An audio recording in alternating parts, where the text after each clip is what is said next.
Wait போட்டு பார்க்குறாங்க, பாடி கொஞ்சம் வெயிட் அதிகமாயிருச்சு, கறி கொஞ்சம் அதிகமாயிருச்சு, நிறைய சாப்பிட்டார் போல இருக்கு. அப்போ அவங்க சொல்றாங்க, இந்த சூழ்நிலையில நீ இப்படிப்பட்ட வெயிட்டை நீ தூக்குனீன்னா சில சைடு எஃபெக்ட், சில பிரச்சனை, சில பாதிப்புலாம் வரும். அவர் சொல்றாரு, என்ன பாதிப்பு வந்தாலும் பரவாயில்ல, இதுல நான் வெற்றி காண்பேன், வெற்றி எடுப்பேன், நான் அந்த வெயிட்டை லிஃப்ட் பண்றேன். தூக்குறாரு. தூக்கும் போது அவருடைய தொடை கிழிகிறதா. தூக்கும் போது ஃப்ளஷ் என்ன ஆகுது? Over flush. ஒரு துணி கிழிற மாதிரி அவங்க சொல்றாங்க, ஒரு துணி கிழிற மாதிரி அவருடைய தசை, அந்த தொடையில் இருக்கக்கூடிய அந்த தசை, அந்த சதை அப்படியே கிழிதான். யாருக்கு தெரியும்? யாருக்கும் தெரியாது, இவருக்கு மட்டும் அது தெரியும். ஆனா இவரு தசை கிழிந்தாலும் பரவாயில்லை, தொடை கிழிந்தாலும் பரவாயில்லை, இந்த போட்டியில் நானே வெற்றி பெறுவேன் என்ற அந்த ஒரு ஃபயர், தூக்குறாரு, ஜெயிக்கிறாரு. கிழிஞ்சிருச்சே, அது அப்புறம் தைச்சிக்கலாம், அது அப்புறம் தைச்சிக்கிட்டு அதெல்லாம் சரியாயிட்டாரு. ஆனா அவர் வெற்றி பெற்றார். நான் சொல்றேன், கர்த்தரை முன்பதாக வைக்கிற அந்த விஷயத்துல சில விஷயம் டேர் ஆகிற மாதிரி, கிழிற மாதிரி, சில விஷய பாதிப்புகள் வரா மாதிரி, அவமானங்கள் அடையிற மாதிரி சில சூழல்கள் வந்தாலும் வைராக்கியமாய் கர்த்தரை முன்பதாக வையுங்கள். வைராக்கியமாய் ஆண்டவரை முன்பதாக வைத்து அவர் அப்படி போக்கஸ் பண்ணுங்க. அப்படி போக்கஸ் பண்ணும்போது என்ன நடக்குதான் பாருங்க, அசைக்கப்படாத ஒரு வாழ்க்கை நிலை உண்டாகிறதாம். 26ஆம் வசனம் பாருங்களேன், அப்போஸ்தலர் 2:26 பாருங்களேன். அதனாலே என் இருதயம் மகிழ்ந்தது. வா, நாம் எதை நோக்கி பயணித்துக் கொண்டிருக்கிறோம்? ஒவ்வொரு நாளும் நாம் எதை நோக்கி பயணித்துக் கொண்டிருக்கிறோம்? நான் சொல்லட்டுமா? ஆழமா ஆழமா ஆழமா யோசித்து பாருங்க. சந்தோஷத்தை நோக்கிதான் நாம் பயணித்துக் கொண்டிருக்கிறோம், மகிழ்ச்சியை தேடி. இப்ப நான் சொல்றேன், அந்த மகிழ்ச்சியை ஒரு மனுஷனுக்கு பாருங்களேன், ஒரு விஷயம் அந்த மகிழ்ச்சி கொடுக்கலாம், அதை செய்ய மாட்டான். ஒரு ஆர்வம் அவனுக்கு இல்லை, இன்ட்ரெஸ்ட் இல்லை அப்படின்னா அந்த ஒரு விஷயத்தை அந்த மனுஷன் அவன் என்ன பண்றது இல்லை, செய்யறதில்லை, செய்ய போறதில்லை. அந்த ஒரு மனிதனுக்கு எது மகிழ்ச்சி கொடுக்குதோ, எது சந்தோஷத்தை கொடுக்குதோ, அதுதான். ஒருத்தர் என்கிட்ட சொன்னார் பாருங்க, இன்னைக்கு சர்ச்சில் ஒருத்தர் சொன்னாரு, நெல்சன் மாணிக்கம் ரோடு, நுங்கம்பாக்கம், அங்க ஒரு குறிப்பிட்ட ஆபீஸ்ல நான் ஒர்க் பண்றேன்யா. அவர் சொன்னாரு, டிரான்ஸ்போர்ட் டிராவல் இங்கிருந்து ரொம்ப தூரம் தான், பீக் ஹவர்ஸ்ல ரொம்ப டிராபிக் ஹெவியா இருக்கு, கஷ்டமா தான் இருக்கு, ஆனா வேலை சூப்பர் வேலை நிம்மதியான வேலை சந்தோஷமான வேலை பிடிச்ச வேலை.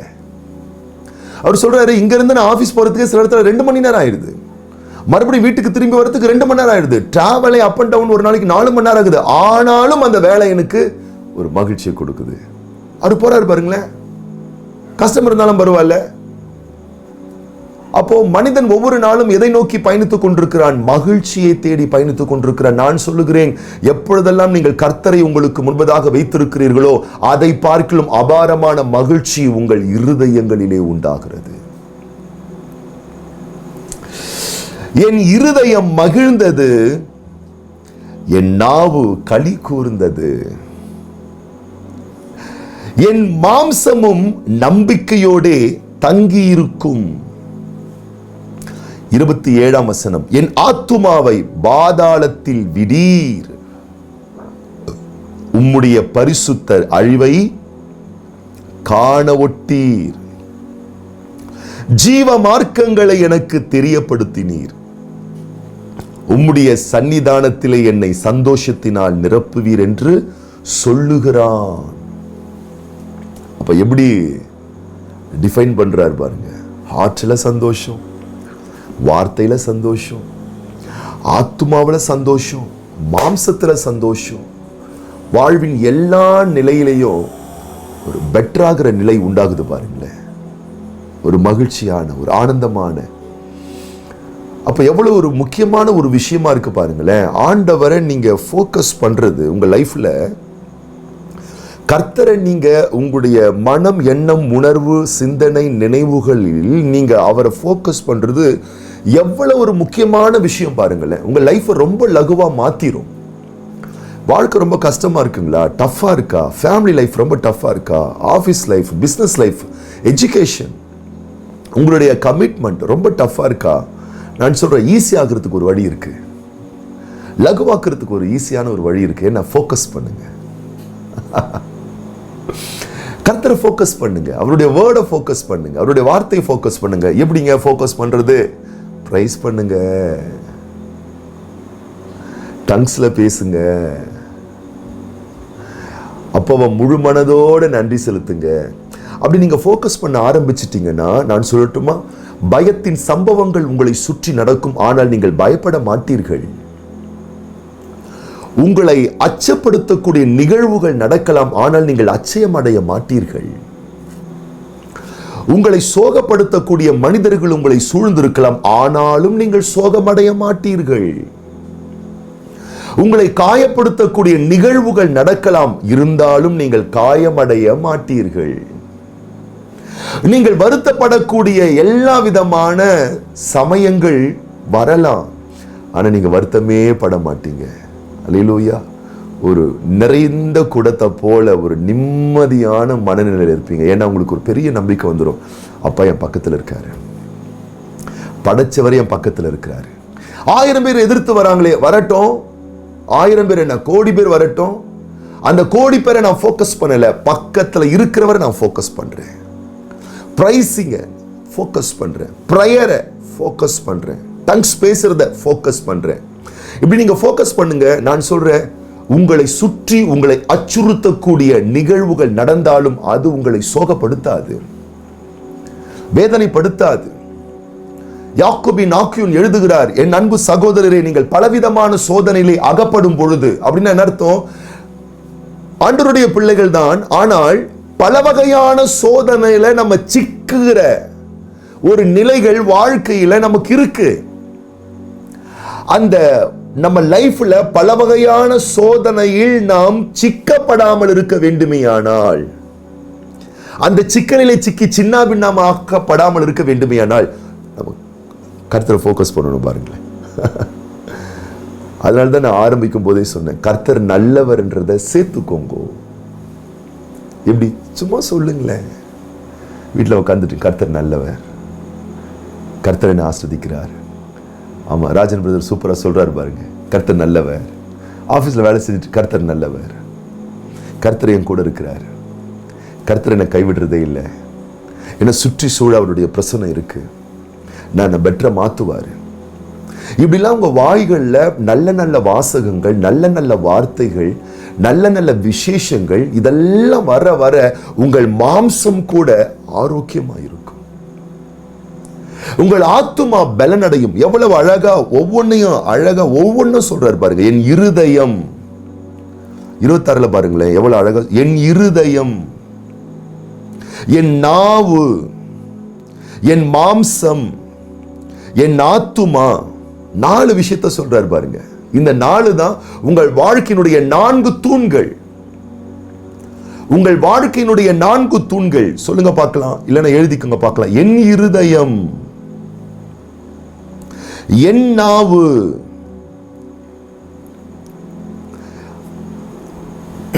என் மாம்சம், கடைசி சொல்லுகிறார் என் ஆத்துமா.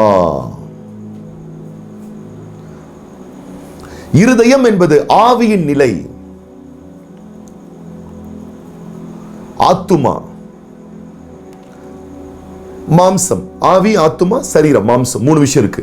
பட் இந்த 3த்தையும் கண்ட்ரோல் பண்றது எது தெரியுமா? கட்டுப்படுத்துறது தெரியுமா? உங்க வார்த்தை. யாக்கோபின் புஸ்தகம் 3ஆம் அதிகாரத்தில் சொல்லப்பட்டிருக்கிறது, நாவு ஒரு சின்ன விஷயம்தான், ஆனா ஒரு பெரிய கப்பலை எப்படி ஒரு சின்ன சுக்கானானது ஒரு கட்டுப்பாட்டுக்குள்ள கொண்டு வருதோ, அது மாதிரி உங்க ஆவி, உங்க ஆத்துமா, உங்க சரீரத்தை அழகா கட்டுப்படுத்துறது இதுதான் கேட்டீங்கன்னா உங்க நாவு. உங்கள் வாழ்வினுடைய 4 தூண்கள் இது தரமாய் இருக்குமேயானால், நான் சொல்லுகிறேன், அஸ்திபாரமும் சரி, மேல்கூரையும் சரி, மேற்கூரையும் சரி, உங்க வாழ்க்கை குடும்ப நிலையும் சரி வலிமையுள்ளதாக இருக்கும். அப்போ உங்க ஆன்மா, உங்க இருதயம், உங்க மாம்சம், உங்க வார்த்தை, உங்க நாவு பெட்டர் ஆகணுமா? சிம்பிள். நிறைய பிரைஸ் பண்ணுங்க. வெக்கப்படுற மாதிரி சூழ்நிலை வந்தாலும், வெக்கப்படுத்துறதுக்கு 4 பேர் வந்தாலும், பிரைஸ் பண்றதுக்கான சிச்சுவேஷனை இல்லாவிட்டாலும் ஃபோக்கஸ் பண்ணி பிரைஸ் பண்ணுங்க. நமக்கு தெரியும்ல, ஒரு உதாரணம் இருந்தாலும் நான் அந்த ஸ்டோரி நான் சொல்றேன். நம்ம எல்லாருக்கும் தெரியும் தான். அது ஒரு ஆபீஸ்ல புதிதாக ஒரு மனிதன் ஸ்டாஃபா அங்க சேர்ந்திருக்கிறார். சில மாதங்கள் பொறுத்து அவர் என்ன பண்ணாரா, மேனேஜர் கிட்ட போயிட்டு, இந்த ஆபீஸ்ல என்னால இனிமேல் வேலை செய்ய முடியாதுங்க, இங்க யாருமே சரியில்லை, என் பக்கத்துல உட்காந்துட்டு இருக்கவன் எப்ப பார்த்தாலும் என்ன திட்டிக்கிட்டு இருக்கான், சாக்கிட்டு பேசிக்கிட்டு இருக்கான், முன்னாடி இருக்கிறவன் எப்ப பார்த்தாலும் என்ன கார்னர் பண்றான், இந்த பக்கம் இருக்கிறவன் செக் வைக்கிறான், அந்த பக்கம் இருக்கிறவன் சாக்கிட்டு பேசுறான், எனக்கு ரொம்ப கஷ்டமா இருக்கு, இந்த ஆபீஸே நல்ல ஆபீஸ் கிடையாது, ஒஸ்டான ஆபீஸ் இது, நான் எத்தனை ஆபீஸ்ல ஒர்க் பண்ணியிருக்கேன், ஆனா இது மாதிரி ஒரு ஒஸ்டான கம்பெனி, மோசமான ஆபீஸ் எந்த ஆபீஸும் கிடையவே கிடையாது. திடீர்னு பார்த்தா எல்லாம் அப்படியே கிண்டல் பண்றாங்க, கேலி பண்றாங்க, சிரிக்கிறாங்க, பரியாசம் பண்றாங்க, குறை பேசுறாங்க, எனக்கு ஒருத்தரும் பிடிக்கல, நான் ரிலீவ் ஆக போறேன். அப்ப அந்த மேனேஜர் சொன்னாரா, நான் ஒன்னு சொல்றேன், அதை நீங்க செய்யுங்க. என்ன சார், அதெல்லாம் ஒன்றும் செய்ய முடியாது சார், நீங்க கூட வந்து பாருங்க சார்.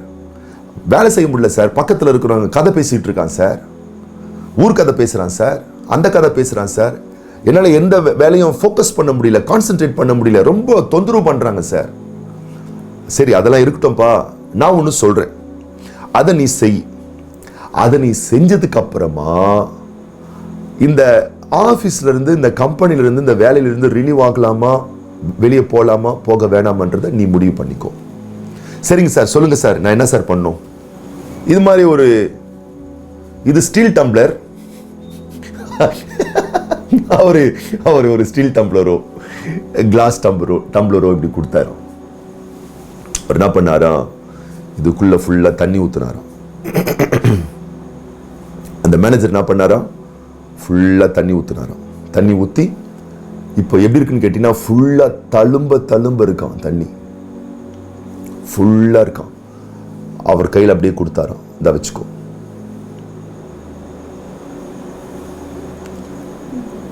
இதுல நீ கொஞ்சம் இப்படி லைட்டா அசைஞ்சா கூட ஒரு டிராப் கீழே ஊத்திக்கும், இந்த பக்கம் அசைச்சா தண்ணி டிராப் கீழே ஊத்திக்கும். அதனால நீ என்ன பண்ணு, ஃபோக்கஸ் பண்ணு, இந்த ஆபீஸை சுத்தி 3 முறை சுத்தி வா, ஒரு சொட்டு டிராப் தண்ணி கூட கீழே கொட்டக்கூடாது. அப்படி நீ 3 முறை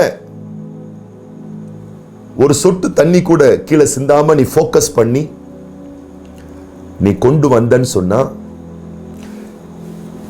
உன்னுடைய கோரிக்கையை நான் நிறைவேற்றுகிறேன் அப்படின்னு சொல்லி அந்த ஓனர் என்ன பண்ணாரா, மேனேஜர் என்ன பண்ணாரா, தண்ணி ஃபுல்லா ஊத்தி அவர் கையில கொடுத்துட்டாரா.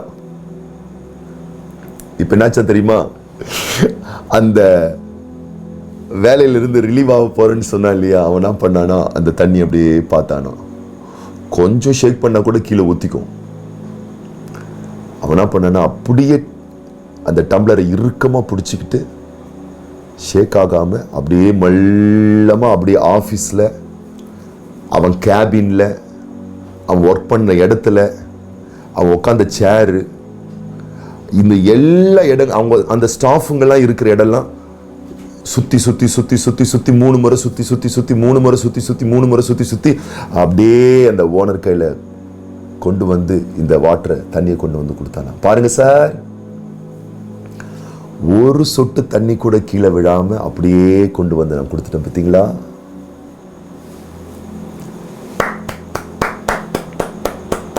மேனேஜர் பாராட்டினாராம். இப்போ அந்த மேனேஜர் சொன்னாரா, இப்போ நீ இந்த தண்ணியை எடுத்துட்டு உன் கேபின் ஆண்ட போனியே, நீ ஒர்க் பண்ற அந்த டேபிள் சேர் ஆண்ட போனியே, இது மாதிரி என்னை பற்றி பேசுகிறாங்க, என்னை கஷ்டப்படுத்துகிறாங்க, பரியாசம் பண்ணுறாங்க, நிந்திக்கிறாங்க, என்னுடைய கான்சன்ட்ரேஷனை டைவர்ட் பண்ணுறாங்களான்னு நீ சொன்னியே, திட்டுறாங்க, ஒஸ்ட்டாக பிஹேவ் பண்ணுறாங்களான்னு சொன்னியே, அவங்கெல்லாம் அவங்க பக்கத்தில் தான் நீ போய் சுற்றிட்டு வந்த. இப்போவும் அவங்கெல்லாம் அப்படி தான் பேசினாங்க. அவங்க என்ன பேசினாங்க உனக்கு தெரியுமா? ஆமாம் சார், ஏதோ பேசிட்டு இருந்தாங்க சார், நான் அதெல்லாம் கவனிக்கல சார். நமக்கு அதான் சார் வேலை. நீங்கள் என்ன சொன்னீங்களோ அதுதான் சார் நான் செஞ்சேன். நான் ஃபுல் ஃபோக்கஸ்டாக இந்த டம்ளரில் இருக்கக்கூடிய தண்ணி சிந்தாம சிதறாம கீழே விழாம அப்படியே பத்திரமா எடுத்துட்டு வந்தேன் சார். அந்த ஓனர் சொன்னாரா, இவ்வளவு நாள் நீ ஒழுங்கா வேலை செய்யல, நீ ஒழுங்கா வேலை செஞ்சிருந்தீனா ஃபோக்கஸ் பண்ணிருப்ப.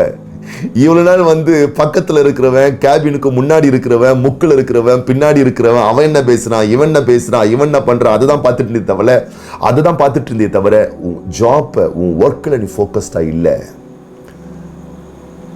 நீ ஒர்க்ல ஃபோக்கஸ்டா இருந்தா அவங்க 1000 பேசினாலும் அதை நீ பொருட்படுத்திருக்க மாட்ட, அது உன்னை வேதனைப்படுத்திருக்காது, உன் காதுல விழுந்திருக்காது. இப்ப அவன் சொன்ன, ஆமா சார், நான் அனுதினமும் நான் ஒர்க் பண்ணும் போது என்னெல்லாம் பேசுவாங்களோ, எப்படிலாம் அவங்க இருப்பாங்களோ, அப்படிதான் நான் இந்த தண்ணி டம்ளரை கொண்டு வரும்போது அவங்கள இருந்தாங்க. ஆனா நான் ஃபோக்கஸை, என்னுடைய கவனத்தை நான் வாட்டர் மேல, இந்த டம்ளரில் இருக்கக்கூடிய தண்ணி மேல கவனத்தை செலுத்துனதுனால அவங்க என்ன பேசினாலும் என்ன பண்ணாலும் அதை நான் பாதிக்கவே இல்லை சார், நான் அதை கவனிக்கவே இல்லை சார். என் காரியத்தை மட்டும் நான் ஃபோக்கஸ் பண்ணேன், தண்ணி கீழே சிந்தாம நான் கொண்டு வந்துட்டேன் சார். இதை தான் தாவீது செஞ்சிருக்கிறார். கர்த்தரை எப்பொழுதும் எனக்கா முன்பதாக நிறுத்தி நான் அவரை ஃபோக்கஸ் பண்றேன். பகைக்கிறவர்கள் இருக்கட்டும், நான் கர்த்தரை ஃபோக்கஸ் பண்றேன், பிரைஸை ஃபோக்கஸ் பண்றேன், ப்ரேயரை ஃபோக்கஸ் பண்றேன், வர்ஷிப்பை ஃபோக்கஸ் பண்றேன், டங்ஸ் பேசுறதை ஃபோக்கஸ் பண்றேன். இதை நீங்க ஃபோக்கஸ் பண்ணாலே போதும். நான் சொல்றேன், கர்த்தருடைய பிள்ளைகளை, வாழ்வின் 4 தூண்கள், உங்கள் ஆவி, ஆத்துமா, சரீரம், உங்கள் வார்த்தை காக்கப்படும். சேதமடைய முடியாது, பாதிக்கப்பட முடியாது. நாத்தனாரை நினைச்சு வருத்தப்படாதீங்க, மாமியாரை நினைச்சு வருத்தப்படாதீங்க, பக்கத்து வீட்டுக்காரன் நினைச்சு வருத்தப்படாதீங்க. நீங்க அவங்கள ஃபோக்கஸ் பண்றதுக்காக அழைக்கப்படல. நான் சொல்லுகிறேன், உங்களை படைத்த ஜீவனுள்ள தேவாதி தேவனை ஃபோக்கஸ் பண்ணும்படி நீங்க அழைக்கப்பட்டிருக்கீங்க. அதற்காக நீங்க முன்குறிக்கப்பட்டிருக்கீங்க. அந்த அபிஷேகம் உங்க மேல இருக்கு, அந்த கரம் உங்க மேல இருக்கு. ஏதாச்சும் உங்களுக்கு சில டிஸ்ட்ராக்ஷன்ஸ்லாம் வந்துச்சுன்னா அந்த டம்ளர் எடுத்துக்கோங்க, அதுல தண்ணியை ஊத்திக்கோங்க, வீட்டையே 4 முறை சுத்தி வாங்க. சுத்தி என்ன நடந்தாலும் உங்களுக்கு பெரிசாவே தெரியாது. அப்ப நான் சொல்றேன், கர்த்தரை நோக்குங்கள், கர்த்தரை கவனித்து பாருங்கள். நாம் இந்த உலகத்திலே ஜெயிக்கும்படி நாம் பிறந்திருக்கிறோம் கர்த்தருடைய பிள்ளைகளே. அப்ப இதுக்கப்புறம் நீங்க வாசித்து பாருங்க,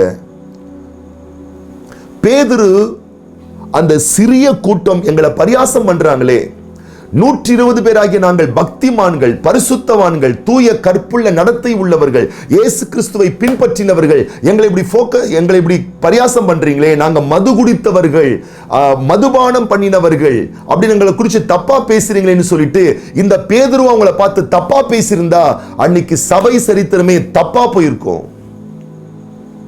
பேதுரு தப்பா பேசல, தரமா பேசுறான்.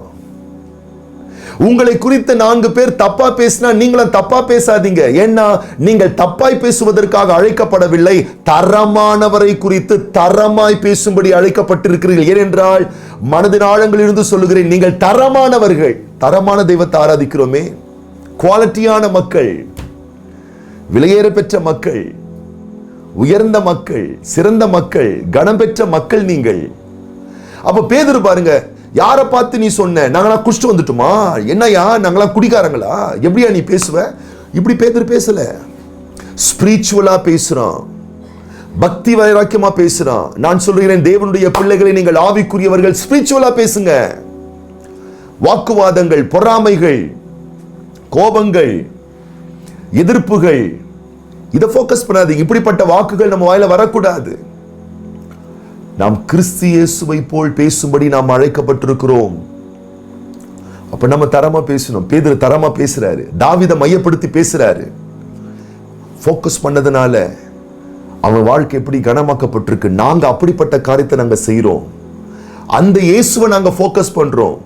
தாவீது ஃபோக்கஸ் பண்ண இயேசுவை நாங்க ஃபோக்கஸ் பண்றோம்.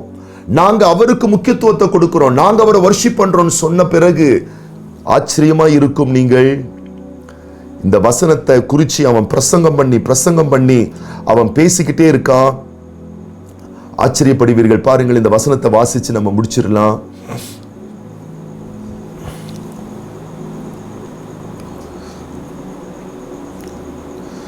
முப்பத்தி 37 வசனம், அப்போஸ்தலர் நடபடிகளின் புஸ்தகம் 2ஆம் அதிகாரம் 37ஆம் வசனம்.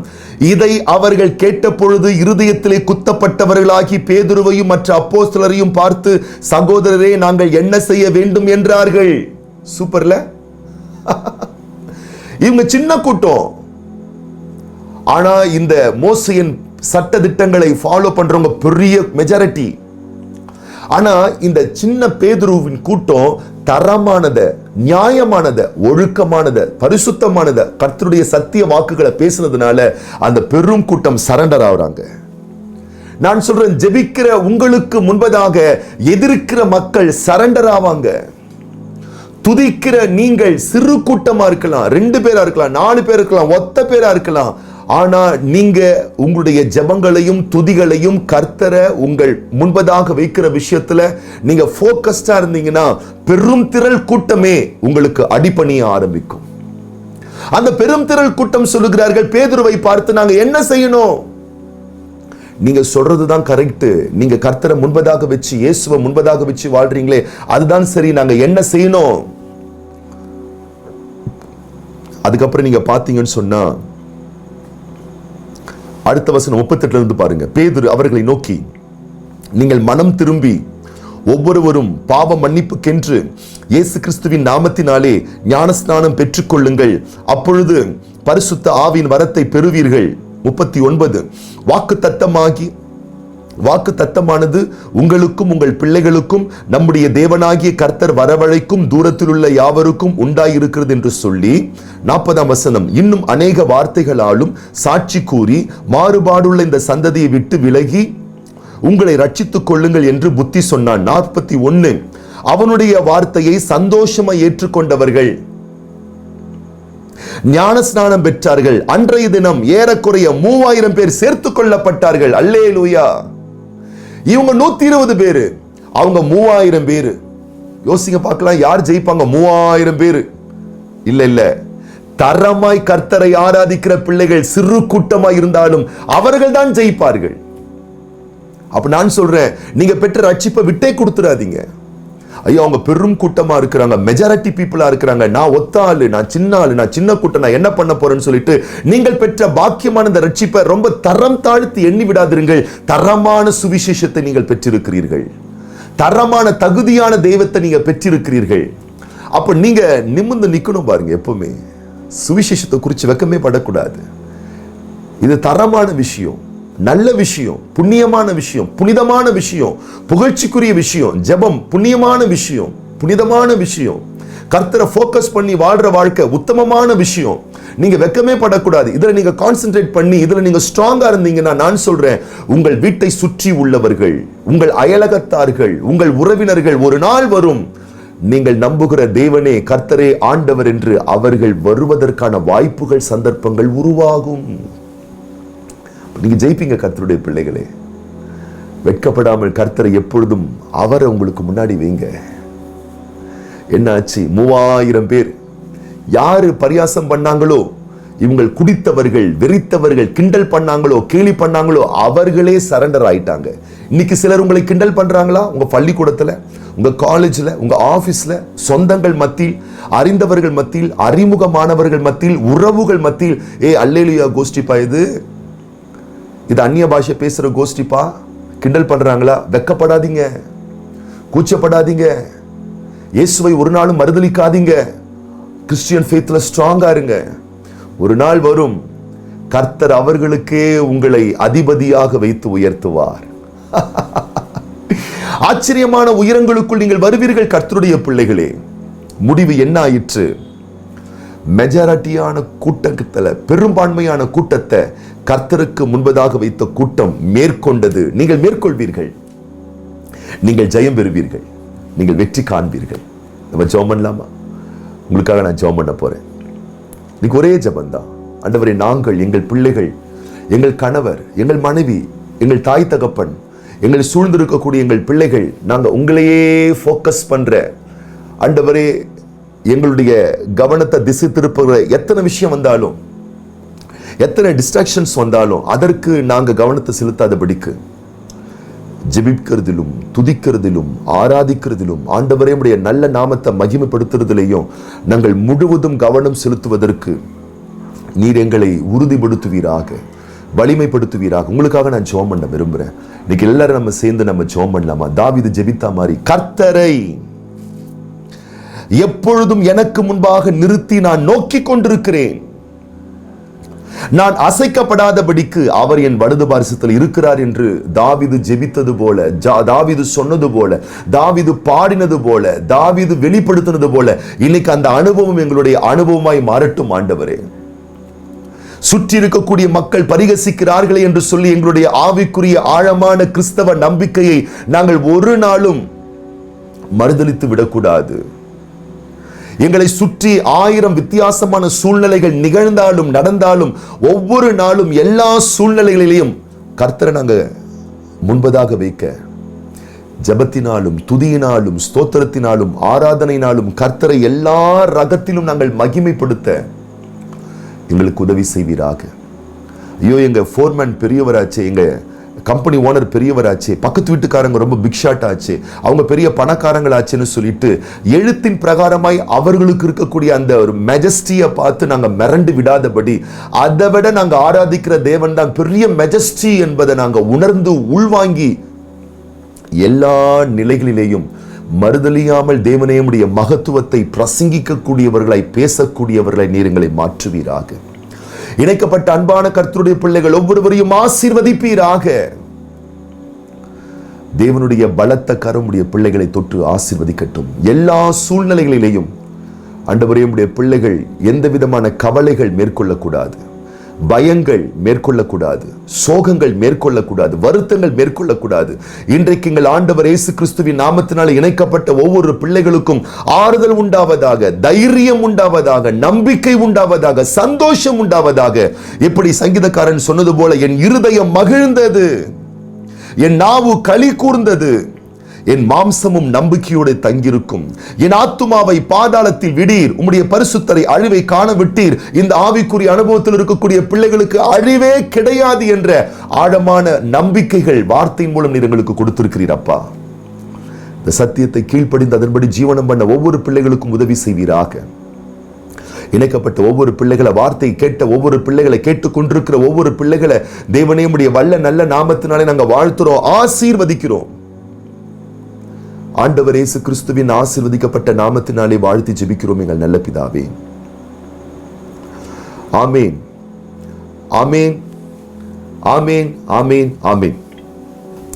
God bless you. கர்த்தர் உங்கள் யாவரையும் ஆசீர்வதிப்பாராக.